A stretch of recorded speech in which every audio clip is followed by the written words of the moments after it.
Welcome to State House Rock. I'm Policy Specialist Ryan Roth.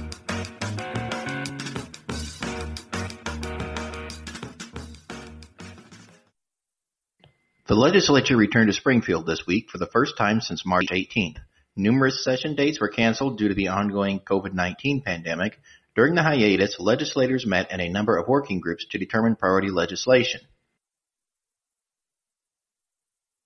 This week, General Assembly leaders plan to consolidate appropriations, a few pieces of priority legislation, and COVID-19 related issues into a few very large bills, pass them, and then adjourn.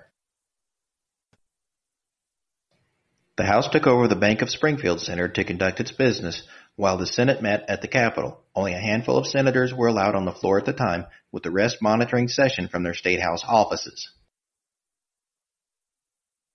Public access to legislators was severely restricted, which hampered the ability of lobbyists and the general public to weigh in on legislation and limited the media's ability to cover each day's events. On Wednesday, legislators assigned to the Joint Committee on Administrative Rules declined to approve Governor Pritzker's emergency rule, which would have made it a Class A misdemeanor for non-essential businesses to open up in violation of the stay-at-home order. The same day, a group of protesters gathered outside of the Bank of Springfield Center to protest the shutdown and urge a reopening of the state. GOP leader Jim Durkin was spotted chastising a pair of protesters who sign compared Pritzker to Hitler. Before beginning their business, the House adopted rules requiring all members to wear masks while on the floor. After adoption of the rules, GOP Representative Darren Bailey, who has filed several lawsuits against the governor's shutdown orders, refused to don a mask and was removed from the floor on a bipartisan vote. Earlier this month, Governor Pritzker proposed a new rule stating if an essential worker contracted COVID-19, it was rebuttably assumed to be acquired at work. In concert with many of the state's business groups, we opposed this rule. In response to a lawsuit, the governor dropped the proposed rule. A greatly modified version of the proposal, House Bill 2455, was passed by the General Assembly. House Bill 2455 applies to all first responders, frontline workers, medical personnel, and other essential businesses who interact with the public or work in a facility with 15 or more individuals.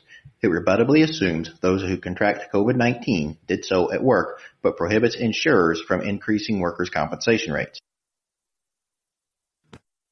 Claims can be rebutted if the employee was working from home or on leave for 14 consecutive days prior to the injury, or the employer implemented and enforced all safety and social distancing practices to the fullest extent possible for at least 14 days prior to the injury, or it can be proven the virus was contracted someplace other than the workplace. House Bill 2455 only applies if the person was diagnosed by a medical professional and is set to expire on December 31st of 2020. We opposed House Bill 5769, which required all employers to stockpile PPE for any emergency ever to befall the human race, lest they be sued for damages. This bill was not heard for a vote. A number of bills extended the sunsets of various acts for 1 year, including Senate Bill 1857, which extended single prime contractor provisions, and Senate Bill 1530, which extended the mechanics lien law. Both bills are expected to pass the legislature and be signed by the governor. The capital program will be fully funded to allow the state to capture as many federal dollars as are possible in the next fiscal year. Adjustments will be made should funds fall short.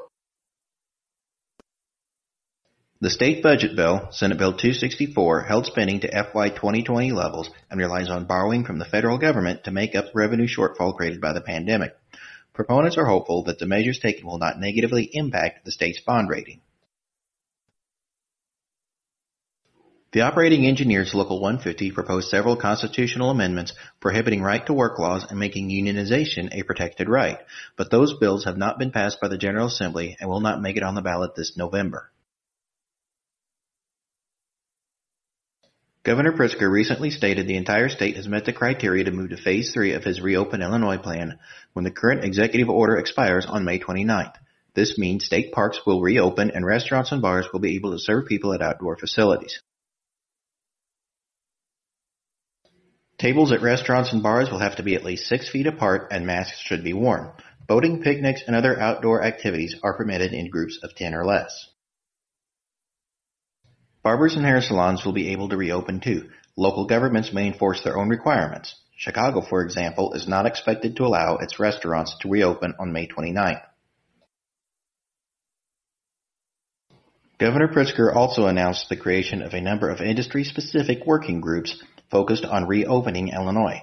Construction and professional services were included on the list.